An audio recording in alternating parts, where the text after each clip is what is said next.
मैंने एक जवान काम वाली रखी थी। मेरी बीवी कुछ दिन के लिए मायके गई तो उसके साथ मेरा मौज मस्ती करने का प्रोग्राम बना।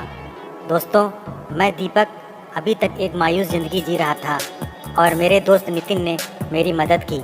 उसने एक खूबसूरत नौकरानी को मेरे यहाँ काम पर लगवा दिया।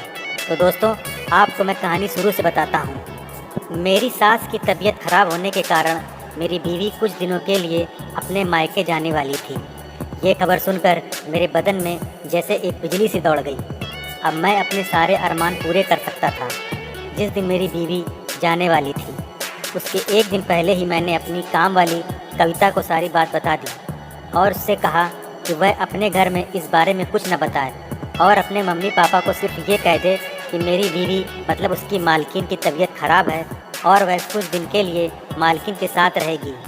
ऐसा मैंने इसलिए बोलने के लिए कहा क्योंकि मैं कविता के साथ कुछ दिन अकेले बिताना चाहता था और अपने मन के सारे अरमान पूरे कर लेना चाहता था।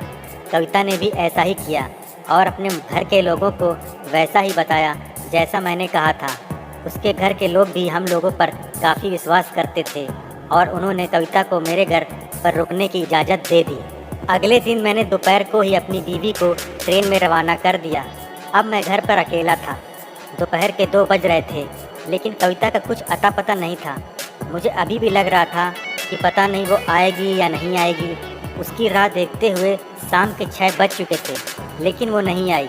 मैंने सोचा कि क्या मैं उसके घर जाकर पता करूं और उसे अपने साथ ले आऊं, लेकिन जल्दबाजी में मैं अभी कुछ नहीं करना चाहता था।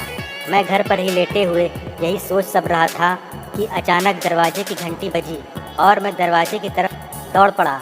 इसके बाद जल्दी से मैंने दरवाज़ा खोला और सामने कविता एक सुंदर सी साड़ी पहने अपने हाथ में एक बैग लिए खड़ी थी। मैंने उसे अंदर बुलाया और सीने से लगा लिया। मैंने सोचा था कि तुम अब नहीं आओगी कविता। ऐसा नहीं था, मैं दिन भर तैयारी कर रही थी। आपके यहाँ रुकना था जो मुझे। अच्छा, क्या क्या तैयारी की तुमने कविता? कपड़े गंदे थे, उन्हें धोया, अपनी ज़रूरत का सामान इकट्ठा किया, तब आई मैं। अच्छा, क्या क्या सामान लाई, दिखाओ तो मुझे भी। मैंने कविता के हाथ से बैग लिया और सोफे पर बैठकर उसका सामान देखने लगा। बैग के अंदर कुछ गाउन, साड़ी और उसके कुछ और सामान थे। मैं बस इतने से सामान में दिन खत्म हो गया। वैसे ये गाउन तो बिल्कुल नए लग रहे हैं। कविता जी, आज ही लेकर आई हूँ मैं। अच्छा, मुझे दिखाने के लिए?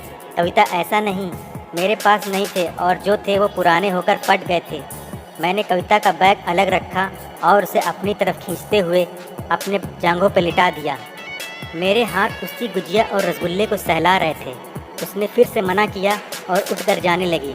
मेरे पूछने पर उसने कहा, पहले मैं खाना बना लेती हूँ, खाना खाने के बाद जो करना होगा कर लेना। उसने जल्दी से खाना तैयार किया और हम दोनों ने साथ में खाना खाया। करीब 9 बज चुके थे। हम लोग फ्री हो गए। अब मुझसे बिल्कुल बर्दाश्त नहीं हो रहा था और मेरा दिल कविता को देखकर पागल हो रहा था। मैं अब जल्दी से उसकी गुजिया और खाना चाहता था। फिर मैंने कहा, मैं तुझे पाकर काफ़ी खुश हूँ कविता। आज से बस तू मेरा ही साथ देगी तो मेरी प्यास बुझती रहेगी। क्यों नहीं दूंगी साहब, आप जैसा मर्द हर किसी को नहीं मिलता। अभी तक तू क्यों नहीं मिली थी? अब तो मिल गई हूँ ना कविता। शायद हम एक दूसरे के लिए ही बने हैं। इसके बाद हम दोनों ने रात भर कबड्डी खेला और बड़ा मज़ा आया। तो दोस्तों,